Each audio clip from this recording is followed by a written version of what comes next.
이 나라에선 의사가 먼저 사과를 하더군요. 영국에서 절대 일어날 수 없는 장면이었습니다. 그날 한국 병원 앞에서 울던 제 딸은 그 일이 있고 나서 제게 이렇게 말했어요. 엄마, 여긴 정말 사람을 살리는 나라야. 사연 시작 전에 1초만 되면 구독, 좋아요, 알림 설정, 댓글 써주시면 복 받으세요. 시작하겠습니다. 저는 영국 런던에 사는 제임스 윌슨입니다. 제 딸 에밀리는 19살, 대학 입학을 한 달 앞두고 있던 밝고 활기찬 아이였습니다. 그날도 평범한 아침이었어요. 에밀리가 아침을 먹다 갑자기 두통을 호소했습니다. 처음에는 단순한 두통이라 생각했죠. 그런데 갑자기 에밀리의 얼굴이 일그러지더니 테이블 위로 쓰러졌습니다. 에밀리? 에밀리. 저는 다급하게 딸의 이름을 불렀지만 대답이 없었어요. 곧바로 구급차를 불렀고 런던 대학병원 응급실로 향했습니다. 병원에 도착했을 때 에밀리는 이미 의식을 잃은 상태였죠. 검사 결과는 청천벽력 같았습니다. 뇌동맥류 파열이었어요. 혈관 한 부분이 풍선처럼 부풀어 터진 것이죠. 의료진은 즉시 응급수술을 진행했습니다. 수술은 6시간 넘게 진행됐어요. 기나긴 기다림 끝에 주치의인 토마스 박사가 저에게 다가왔습니다. 윌슨 씨, 일단 출혈은 멈췄습니다. 하지만 토마스 박사는 잠시 말을 멈추었습니다. 그의 표정만으로도 나쁜 소식이라는 것을 직감했어요. 뇌 손상이 심각합니다. 여러 부위에 광범위한 손상이 있어요. 그럼 어떻게 해야 하나요? 다른 치료법은 없나요? 저는 떨리는 목소리로 물었습니다. 토마스 박사는 고개를 천천히 저었어요. 현재로서는 더 이상의 적극적인 치료는 의미가 없습니다. 에밀리의 상태는 식물인간에 가깝고 회복 가능성은 매우 낮습니다. 그 말을 듣는 순간 제 다리에서 힘이 빠졌습니다. 벽에 기대어 주저앉았죠. 아내 캐롤은 그 자리에서 실신했고 간호사들이 그녀를 부축했습니다. 세상이 무너지는 듯한 느낌이었어요. 이후 3주 동안 에밀리는 중환자실에 머물렀습니다. 상태는 나아지지 않았어요. 오히려 점점 악화되었죠. 여러 전문의들이 에밀리를 진찰했지만 결론은 같았습니다. 더 이상 방법이 없습니다. 매일 밤 저는 에밀리의 손을 잡고 기도했습니다. 기적을 바랐어요. 하지만 현실은 냉혹했죠. 의사들은 이제 생명 유지 장치를 제거하는 것을 고려해보라고 조심스럽게 제안했습니다. 저와 캐롤은 그 말에 완강히 거부했어요. 아직 포기할 수 없었습니다. 한 달이 지났을 때 토마스 박사가 다시 저희를 면담실로 불렀습니다. 그의 표정은 더욱 무거웠어요.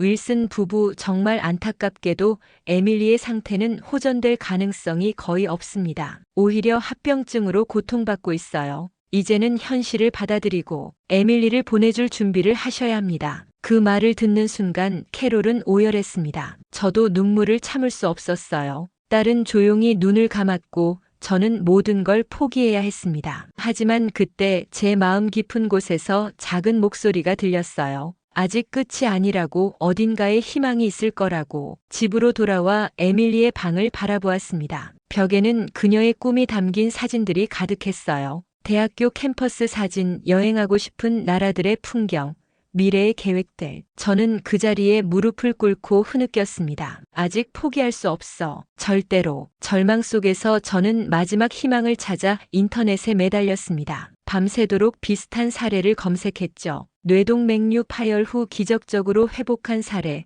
최신 치료법, 세계 각국의 유명한 신경외과 의사들, 모든 정보를 수집했습니다. 한 의학 포럼에서 뇌동맥류 환자 가족들의 이야기를 읽고 있었어요. 대부분 저와 비슷한 슬픔과 절망을 나누는 글이었죠. 그런데 한 댓글이 제 시선을 사로잡았습니다. 혹시 세브란스 병원을 아시나요? 우리 아버지도 비슷한 상황이었는데 그곳에서 기적적으로 살아났습니다. 이강민 교수팀의 치료법은 정말 놀랍습니다. 처음에는 반신반의했습니다. 너무 절박한 상황이라 어떤 희망의 끈이라도 잡고 싶었거든요. 하지만 더 조사할수록 이 병원과 의료진에 대한 신뢰할 만한 정보들이 나왔습니다. 이강민 교수는 뇌혈관 질환 분야에서 세계적으로 인정받는 권위자였고 특히 복잡한 뇌동맥류 케이스를 성공적으로 치료한 사례가 많았어요. 저는 즉시 이메일을 보냈습니다. 에밀리의 상태, 검사 결과, 영국 의사들의 소견 등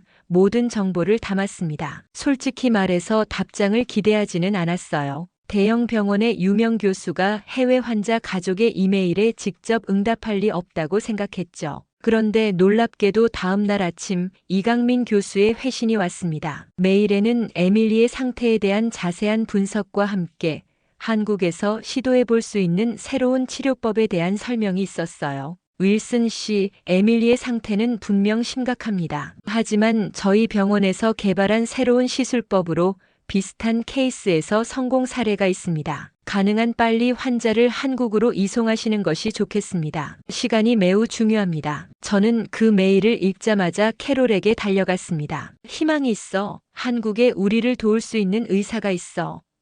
캐롤은 처음에는 의심스러워했지만 메일 내용을 보더니 저와 같은 희망을 품기 시작했어요. 하지만 현실적인 문제가 많았습니다. 에밀리는 생명 유지 장치에 의존하고 있었고 장거리 이송은 매우 위험했어요. 비용도 엄청났죠. 영국 의사들도 반대했습니다. 그런 상태로 비행기를 타는 것 자체가 목숨을 위협할 수 있습니다. 그럼에도 불구하고 저희는 결심했습니다. 이것이 마지막 희망이라면 모든 것을 걸어볼 가치가 있었어요. 집을 담보로 대출을 받고 친척들에게 도움을 요청했습니다. 의료용 항공 이송 서비스를 예약했고 필요한 모든 서류를 준비했어요. 토마스 박사는 여전히 반대했지만 결국 저희의 결심을 존중해 주었습니다. 정말 위험한 도박입니다. 하지만 당신들의 선택을 이해합니다. 그는 에밀리의 이송에 필요한 의료 기록을 모두 준비해 주었어요. 비행기 예약을 마치고 저는 다시 이강민 교수에게 연락했습니다. 우리가 3일 후 인천공항에 도착할 예정이라고 알렸죠. 그의 답장은 간결했지만 확신에 차 있었습니다. 걱정하지 마세요. 저희가 공항에서 기다리고 있겠습니다. 최선을 다하겠습니다. 그 순간 저는 처음으로 진정한 희망을 느꼈습니다. 에밀리의 침대 옆에 앉아 그녀의 차가운 손을 잡았어요. 조금만 버텨라, 에밀리. 곧 한국으로 가서 좋은 의사들이 너를 치료해 줄 거야. 절대 포기하지 마.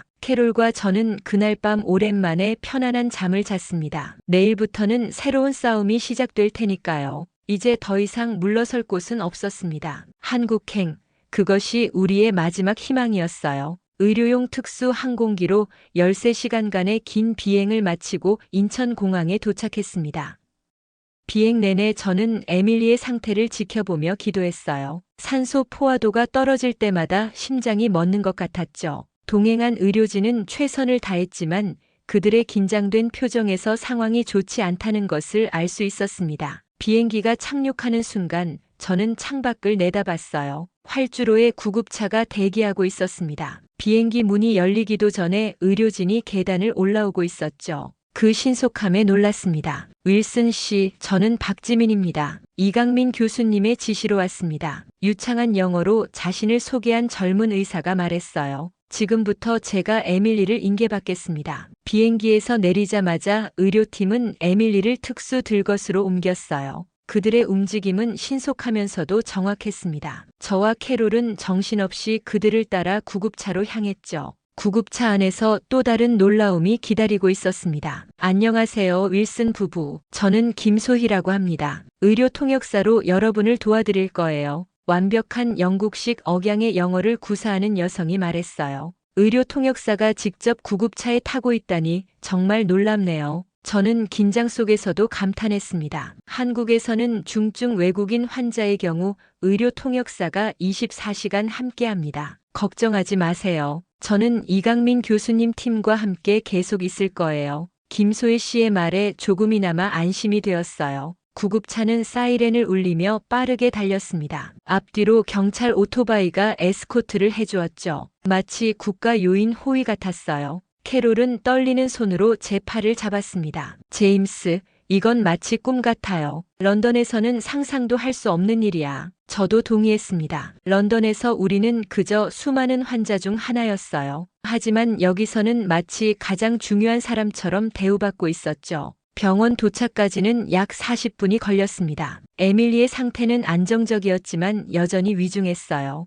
구급차가 병원 응급센터 앞에 멈추자 수십 명의 의료진이 대기하고 있었습니다. 그 중앙에 한 남성이 서 있었어요. 나이는 50대 중반 정도로 보였고 카리스마 있는 눈빛이 인상적이었습니다. 윌슨 부부 만나서 반갑습니다. 저는 이강민입니다. 그가 손을 내밀었습니다. 병원장이자 에밀리의 주치의가 될 사람입니다. 병원장이 직접 응급센터 앞에서 기다리고 있었다는 사실에 저는 말문이 막혔어요. 런던에서는 상상도 할 수 없는 일이었죠. 교수님 정말 감사합니다. 에밀리를 부탁드립니다. 떨리는 목소리로 말하자 이강민 교수는 단호하게 고개를 끄덕였습니다. 최선을 다하겠습니다. 에밀리는 이제 우리 가족입니다. 그의 말에 저와 캐롤은 눈물을 참을 수 없었어요.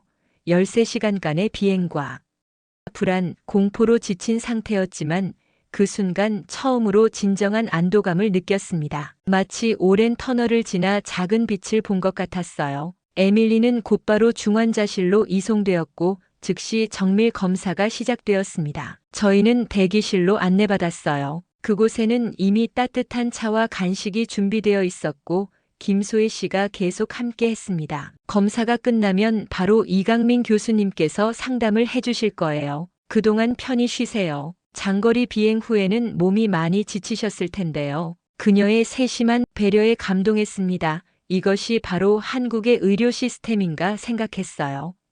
세브란스 병원, 이곳이 정말 에밀리의 생명을 구할 수 있을까요? 불안과 기대가 교차하는 순간이었습니다. 3시간의 정밀 검사 후 저희는 이강민 교수의 진료실로 안내받았습니다. 벽에는 그의 수많은 자격증과 논문상이 걸려 있었어요. 세계적 권위자라는 말이 과장이 아님을 느낄 수 있었죠. 이강민 교수는 컴퓨터 화면을 통해 에밀리의 검사 결과를 하나하나 설명해 주었습니다. 놀랍게도 그는 의학 용어를 최대한 쉽게 풀어서 설명했어요. 김소혜 씨가 통역을 해주었지만 교수님 자신도 간단한 영어로 중요한 부분을 강조했습니다. 에밀리의 상태는 매우 위중합니다. 이강민 교수가 진지한 표정으로 말했어요. 하지만 아직 희망이 있습니다. 우리가 개발한 특수 시술로 비슷한 케이스에서 회복한 환자들이 있어요. 그는 에밀리의 뇌 스캔 이미지를 보여주었습니다. 손가락으로 가리키며 문제 부위를 설명했어요. 이 부분에 혈류가 차단되어 있지만 조직이 완전히 괴사하지는 않았습니다. 우리의 목표는 이 부분에 다시 혈류를 공급하는 것입니다. 성공 가능성은 어느 정도인가요? 캐롤이 떨리는 목소리로 물었습니다. 이강민 교수는 잠시 생각하더니 솔직하게 대답했어요. 30% 정도입니다. 낮은 확률이지만 지금 상태에서는 이것이 최선의 선택입니다. 30%. 런던에서는 0%라고 했던 것과 비교하면 희망의 빛이었습니다. 저희는 서로를 바라보며 고개를 끄덕였어요. 더 이상 잃을 것은 없었습니다. 언제 수술이 가능한가요?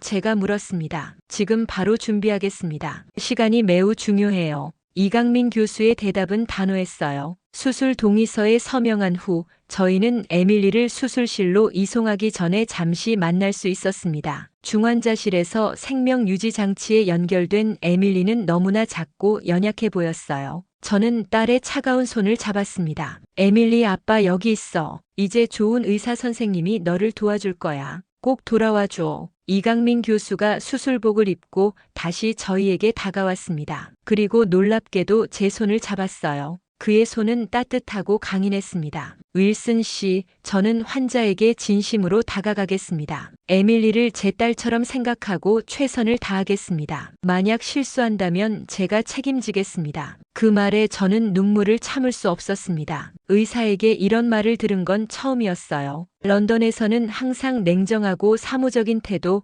법적 책임을 회피하는 말투가 대부분이었거든요. 교수님 정말 감사합니다. 저희는 당신을 믿습니다. 저는 그의 손을 꽉 잡았습니다. 이강민 교수는 자신감 있게 미소 지었어요. 걱정 마세요. 우리 팀은 최고입니다. 에밀리를 위해 기도해 주세요. 그리고 놀랍게도 그는 수술실로 들어가기 전 에밀리의 이마에 손을 얹고 잠시 눈을 감았습니다. 마치 기도하는 듯한 모습이었어요. 그 순간 저는 이 의사가 단순히 뛰어난 실력자가 아니라 진정한 소명의식을 가진 사람이라는 것을 느낄 수 있었습니다. 에밀리가 수술실로 들어가고 저희는 기도실로 안내받았습니다. 놀랍게도 병원 내에 다양한 종교의 기도실이 마련되어 있었어요. 김소혜 씨는 계속 저희 곁을 지켰고 때때로 수술 진행 상황을 알려주었습니다. 수술은 약 8시간 정도 걸릴 예정입니다. 편안하게 쉬세요. 제가 계속 소식을 전해드릴게요.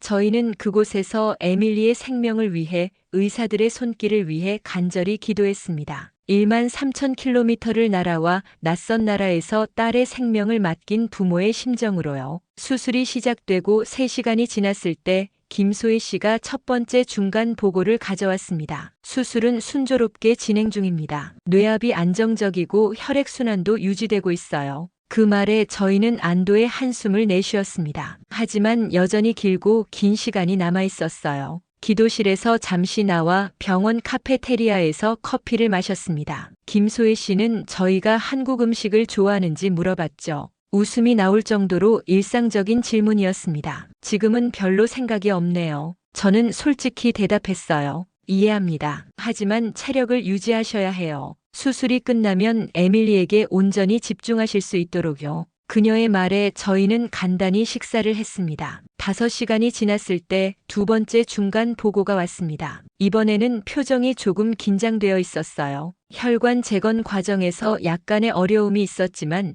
교수님이 잘 대처하고 계십니다. 조금 더 시간이 필요할 것 같아요. 그 말을 듣자 캐롤의 얼굴이 하얗게 변했습니다. 저는 아내의 손을 꼭 잡았어요. 괜찮아. 최고의 의사가 에밀리를 돌보고 있어. 믿어야 해. 7시간이 지났을 때 갑자기 수술실에서 의사들이 뛰어나오는 소리가 들렸습니다. 의료진들의 긴박한 발소리와 함께 누군가 큰 소리로 지시를 내리고 있었어요. 저희는 즉시 대기실로 달려갔습니다. 김소혜 씨가 급하게 다가왔어요. 그녀의 표정이 심각했습니다. 에밀리가 수술 중 쇼크 상태에 빠졌어요. 심장이 멈췄습니다. 그녀의 목소리가 떨렸습니다. 지금 심폐소생술을 하고 있어요. 그 말을 듣는 순간 저는 그 자리에 주저앉았습니다. 캐롤은 비명을 질렀어요. 간호사들이 달려와 저희를 부축했습니다. 세상이 천천히 무너지는 듯 했어요. 마지막 희망마저 사라지는 것 같았습니다. 얼마나 됐죠?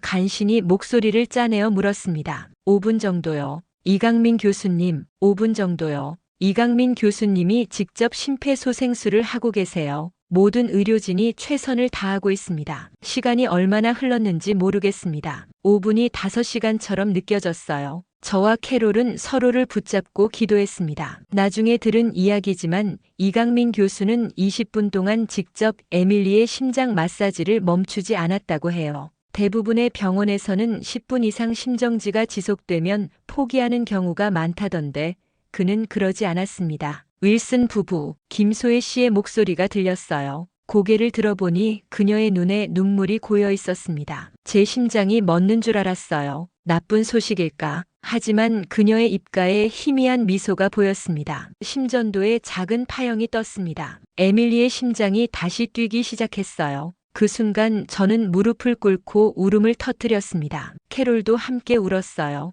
그것은 슬픔의 눈물이 아니라 안도와 감사의 눈물이었습니다. 20분간의 심폐소생술 끝에 에밀리의 심장이 다시 뛰기 시작한 것이죠. 하지만 아직 안심하기는 이릅니다. 김소혜 씨가 조심스럽게 덧붙였어요. 상태가 매우 불안정해요. 수술을 계속 진행할지 일단 중단하고 상태를 지켜볼지 의료진이 논의 중입니다. 저는 고개를 끄덕였습니다. 적어도 에밀리는 아직 살아있었어요. 그것만으로도 감사했습니다. 30분 후 이강민 교수의 조수인 박지민 의사가 나왔습니다. 수술복은 땀에 젖어 있었고 얼굴은 지칠 대로 지쳐 있었어요. 하지만 그의 눈빛은 단호했습니다. 교수님이 수술을 계속 진행하기로 결정했습니다. 에밀리의 상태가 안정되면서 남은 시술을 마무리하는 것이 최선이라고 판단하셨어요. 앞으로 2시간 정도 더 걸릴 것 같습니다. 박 선생님 정말 감사합니다. 저는 그의 손을 꼭 잡았어요. 이강민 교수님께도 꼭 감사 인사를 전해주세요. 박지민 의사는 미소 지었습니다. 교수님은 지금 에밀리를 위해 모든 것을 쏟고 계세요. 제가 10년간 함께 일해왔지만 오늘처럼 교수님이 간절하게 환자를 대하는 모습은 처음 봅니다. 그의 말에 또다시 눈물이 났습니다. 이 낯선 나라에서 낯선 의사들이 우리 딸을 위해 이렇게까지 헌신하고 있다니. 그것은 제가 상상할 수 있는 것보다 훨씬 더 큰 위로였어요. 남은 2시간은 영원처럼 느껴졌습니다. 캐롤은 피로 때문에 잠시 소파에서 눈을 붙였고 저는 끊임없이 병원 복도를 걸어 다녔어요. 김소혜 씨는 계속 저희 곁을 지켰습니다. 그녀도 분명 지쳤을 텐데 한 번도 불평하지 않았어요. 마침내 수술실 문이 열렸습니다. 이강민 교수가 수술복을 입은 채 나왔어요. 그의 얼굴은 피로로 가득했지만 눈빛은 평온해 보였습니다. 저는 숨을 참고 그를 바라보았어요. 수술은 성공적으로 끝났습니다. 그가 조용히 말했어요. 물론 아직 예단하기는 이르지만 최악의 상황은 넘겼습니다. 에밀리의 뇌에 다시 혈류가 공급되고 있어요. 그 말을 들은 순간 10시간 동안 저를 짓누르던 무게가 한순간에 사라지는 느낌이었습니다. 저는 이강민 교수에게 달려가 그를 꽉 안았어요. 처음에는 그가 놀란 듯 했지만 곧 그도 저를 가볍게 안아주었습니다. 고맙습니다. 정말 고맙습니다. 저는 계속해서 그 말만 반복했어요. 아직 갈 길이 멉니다. 이강민 교수가 진지하게 말했습니다. 앞으로 72시간이 매우 중요해요. 에밀리는 중환자실에서 특별 관리를 받게 될 겁니다. 제가 고개를 끄덕이자 그는 이어서 말했어요. 지금은 두 분도 쉬셔야 합니다. 병원 내 게스트룸을 준비해 두었어요. 에밀리에게 변화가 있으면 즉시 연락드리겠습니다. 그의 세심한 배려에 다시 한번 감동했습니다. 이것이 바로 진정한 의사의 모습이구나 생각했어요. 단순히 환자의 몸만 치료하는 것이 아니라 가족의 마음까지 보살피는 것. 수술 후 3일째 저는 에밀리의 병실에서 밤을 새우고 있었습니다. 캐롤은 잠시 게스트룸에서 휴식을 취하고 있었어요. 창밖으로 새벽빛이 스며들기 시작했습니다. 에밀리는 여전히 인공호흡기에 의존하고 있었지만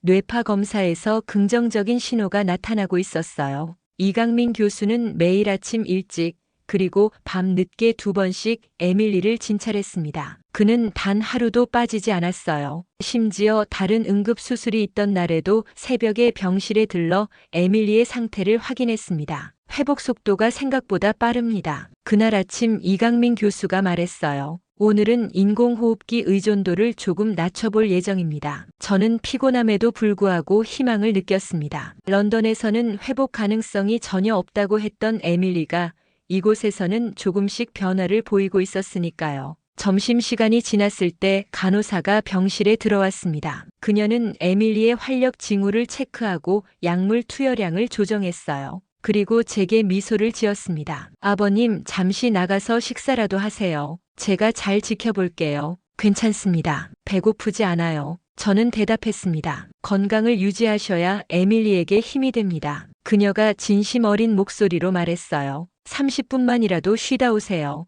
그녀의 진심 어린 걱정에 저는 결국 병실을 나와 카페테리아로 향했습니다. 간단히 샌드위치를 먹고 커피를 마신 후 20분 만에 다시 병실로 돌아왔어요. 병실 문을 열자 놀라운 광경이 펼쳐졌습니다. 이강민 교수와 2명의 간호사가 에밀리의 침대 주변에 모여 있었어요. 그들의 표정이 달랐습니다. 저는 가슴이 철렁 내려앉았습니다. 무슨 일이 생긴 걸까요? 무슨 일입니까? 떨리는 목소리로 물었습니다. 이강민 교수가 돌아보며 미소 지었어요. 에밀리가 반응을 보이고 있습니다. 지금 의식을 되찾는 중인 것 같아요. 저는 침대 쪽으로 달려갔습니다. 에밀리의 눈꺼풀이 미세하게 떨리고 있었어요. 그리고 손가락이 약간 움직였습니다. 제 심장이 빠르게 뛰기 시작했어요. 에밀리? 아빠야, 내 목소리 들려? 떨리는 목소리로 불렀습니다. 그 순간 기적이 일어났습니다. 에밀리의 눈이 천천히 떠졌어요. 초점이 없는 듯 멍한 눈빛이었지만 분명히 눈을 뜬 것이었습니다. 저는 숨을 멈췄어요. 에밀리 아빠 여기 있어. 제가 다시 말했습니다. 그리고 에밀리의 손가락이 살짝 움직였어요. 제 손을 붙잡으려는 듯한 작은 움직임이었습니다. 저는 재빨리 그녀의 손을 잡았어요. 그 순간 에밀리의 손가락이 제 손을 살짝 움켜쥐었습니다. 교수님, 에밀리가 제 손을 잡았어요. 저는 흥분해서 외쳤습니다. 이강민 교수는 즉시 다가와 에밀리의 눈동자를 확인했어요. 손전등으로 동공 반응을 점검하고 여러 가지 신경학적 검사를 시행했습니다. 매우 긍정적인 신호입니다. 그가 기쁜 표정으로 말했어요. 의식이 돌아오고 있어요. 아직 인공호흡기가 있어서 말을 할 수는 없지만 분명히 인지 기능이 돌아오고 있습니다. 그 순간 저는 참았던 눈물을 터뜨리고 말았어요. 기쁨의 눈물이었습니다. 곧이어 캐롤이 병실에 들어왔고 저는 그녀에게 달려가 소식을 전했습니다. 캐롤도 에밀리의 침대로 달려가 딸의 손을 잡았어요. 우리 에밀리 정말 대단한 아이야. 캐롤이 흐느끼며 말했습니다. 놀랍게도 병실에 있던 간호사들과 김소혜 씨도 눈물을 흘리고 있었어요. 심지어 이강민 교수의 눈가에도 눈물이 고여 있는 것을 볼 수 있었습니다. 그들은 단순히 직업적인 관계를 넘어 진심으로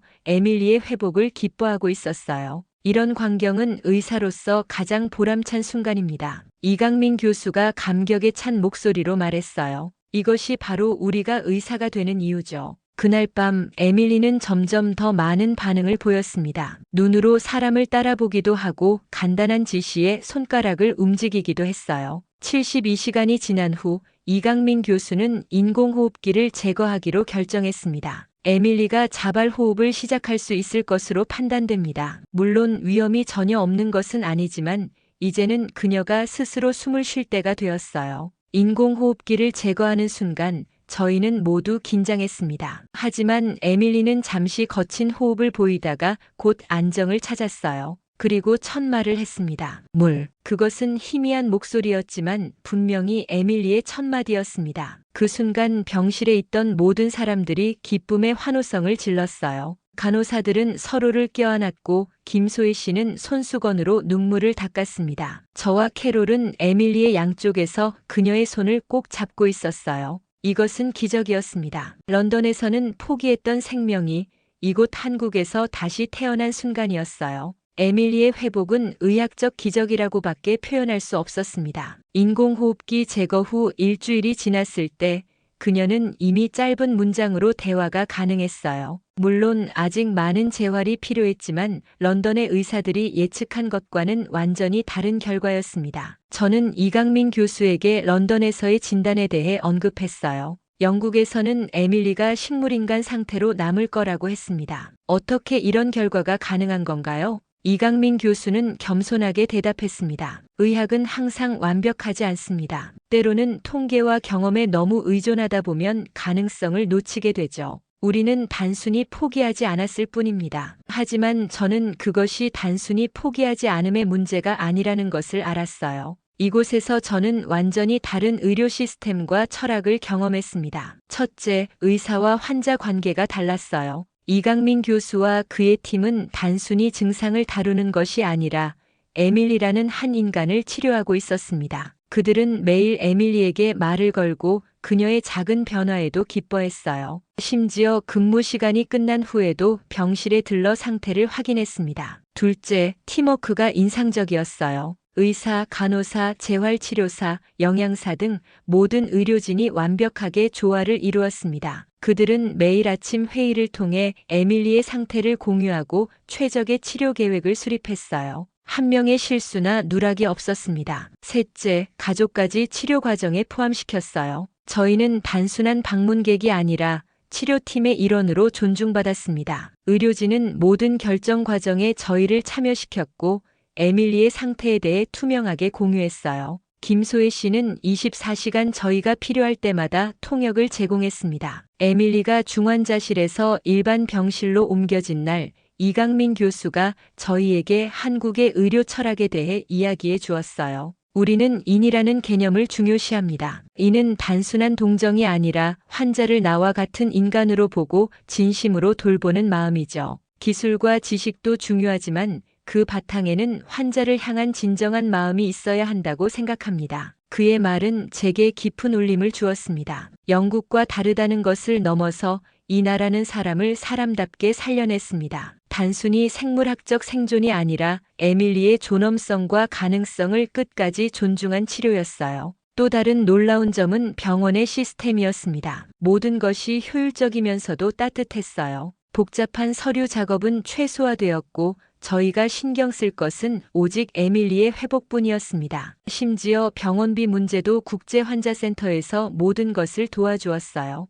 보험 처리부터 할인 혜택까지 외국인인 저희를 위해 최대한 배려해 주었습니다. 에밀리의 재활치료가 시작되었을 때 또 다른 감동이 있었어요. 재활치료사들은 에밀리의 좋아하는 음악을 틀어주며 치료를 진행했고 그녀의 작은 성취에도 진심으로 기뻐했습니다. 그들은 단순히 신체 기능 회복뿐 아니라 에밀리의 심리적 안정과 자신감 회복에도 집중했어요. 에밀리는 정말 대단한 아이입니다. 재활치료사인 김주영 씨가 말했습니다. 그녀의 의지력이 회복 속도를 더 빠르게 만들고 있어요. 저희는 그저 그 의지를 돕고 있을 뿐입니다. 이 모든 과정을 지켜보며 저는 의료의 본질에 대해 다시 생각하게 되었어요. 의료는 단순히 질병을 치료하는 것이 아니라 한 인간의 삶을 온전히 돌보는 것이구나. 기술과 지식도 중요하지만 그 바탕에는 진심 어린 보살핌이 있어야 한다는 것을 깨달았습니다. 에밀리의 상태가 안정되고 약 2개월이 지났을 때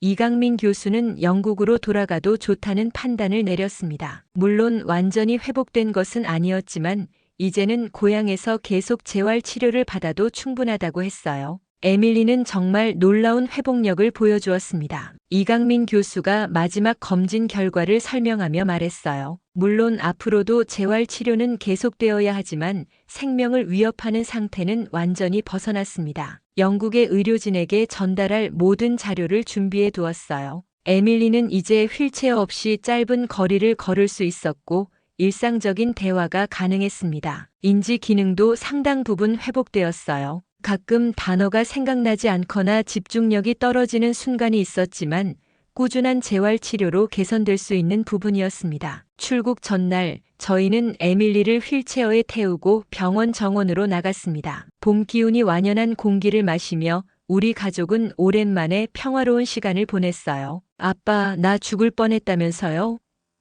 에밀리가 문득 물었습니다. 그녀는 자신이 얼마나 위험한 상태였는지 완전히 기억하지 못했어요. 그랬어, 에밀리. 하지만 이제 괜찮아. 넌 정말 강한 아이야. 저는 딸의 손을 꼭 잡았습니다. 이 병원 의사 선생님들이 저를 살린 거죠?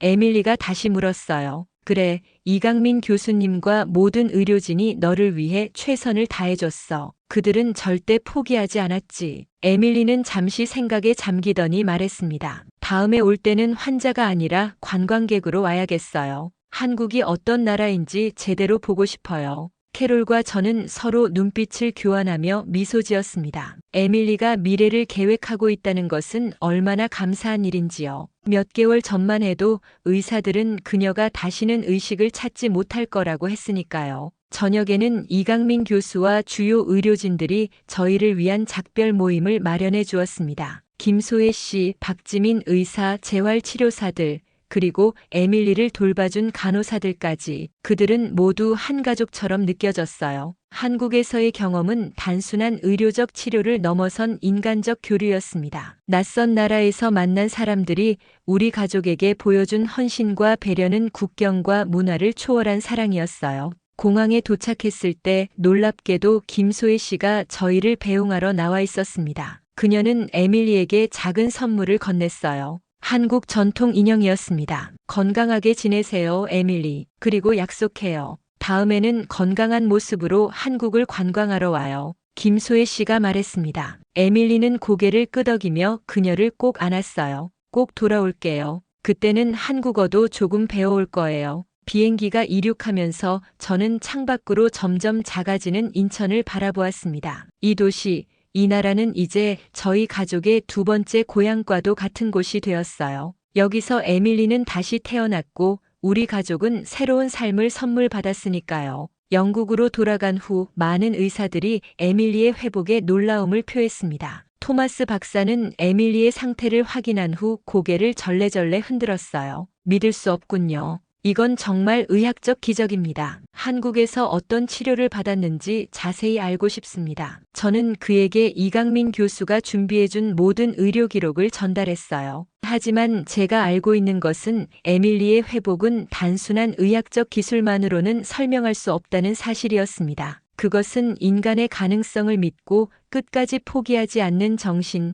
그리고 환자를 인간으로 대하는 진정한 의술이 만들어낸 결과였어요. 지금도 저는 가끔 그날 아침 병실에서 에밀리가 처음 눈을 떴을 때의 순간을 떠올립니다. 그 병실에서 모두가 함께 울었던 그 순간, 우리는 서로 다른 나라의 사람들이 아니라 같은 감정을 나누는 인간이었어요. 그것이 바로 제가 한국에서 배운 진정한 의료의 힘입니다. 13,000km 떨어진 낯선 나라에서 우리 가족은 인간의 선함과 헌신이 얼마나 위대한 기적을 만들어낼 수 있는지 체험했습니다. 그리고 그 기억은 영원히 우리 마음속에 남을 것입니다. 에밀리는 이제 대학 진학을 다시 준비하고 있습니다. 그녀의 꿈은 바뀌었어요. 이제 그녀는 의사가 되어 자신처럼 희망이 필요한 사람들에게 도움을 주고 싶다고 합니다. 그리고 언젠가는 한국으로 돌아가 이강민 교수님께 직접 배우고 싶다고 해요. 우리 가족에게 한국은 이제 단순한 지도 위의 한 나라가 아닙니다. 그곳은 우리에게 새 생명을 준 곳, 인간의 가치와 의료의 진정한 의미를 가르쳐준 특별한 장소입니다. 그리고 저는 그 은혜를 평생 잊지 않을 것입니다. 시간은 저희 가족에게 새로운 삶을 선물해 주었습니다. 저는 감격에 찬 목소리로 말했어요. 여러분이 아니었다면 에밀리는 지금 이 자리에 없었을 겁니다. 이 은혜를 어떻게 갚아야 할지 모르겠습니다. 이강민 교수는 겸손하게 미소 지었습니다. 저희는 그저 의사로서 해야 할 일을 했을 뿐입니다. 에밀리가 건강을 되찾은 것이 저희에게는 가장 큰 보상이에요. 다음 날 아침 출국 준비를 마치고 병원을 떠나기 전 저는 작은 메모지에 글을 남겼습니다. 그것은 이강민 교수의 책상에 놓아달라고 간호사에게 부탁했어요. 한국, 당신들이 내 딸을 살렸습니다. 이 은혜는 평생 잊지 못할 것입니다. 저는 여기서 진정한 의술이 무엇인지 배웠습니다. 그것은 단순한 기술이 아니라 생명을 향한 깊은 존중과 사랑입니다. 제임스 윌슨 올림, 비행기 안에서 창밖을 바라보며 저는 지난 2달간의 경험을 되새겼습니다. 절망에서 희망으로, 포기에서 기적으로 바뀐 여정이었어요. 에밀리는 제 옆에서 평화롭게 잠들어 있었습니다. 그녀의 얼굴은 이제 생기가 돌았어요. 영국으로 돌아가면 많은 것이 달라질 것입니다. 에밀리의 재활 치료는 계속되어야 하고 일상으로 돌아가기까지는 시간이 필요할 거예요. 하지만 가장 큰 변화는 제 마음속에 있었습니다. 저는 이제 삶의 가치, 의료의 의미, 그리고 다른 문화에 대한 새로운 시각을 갖게 되었어요. 한국에서의 한국 의료진이 구한 내 딸의 생명.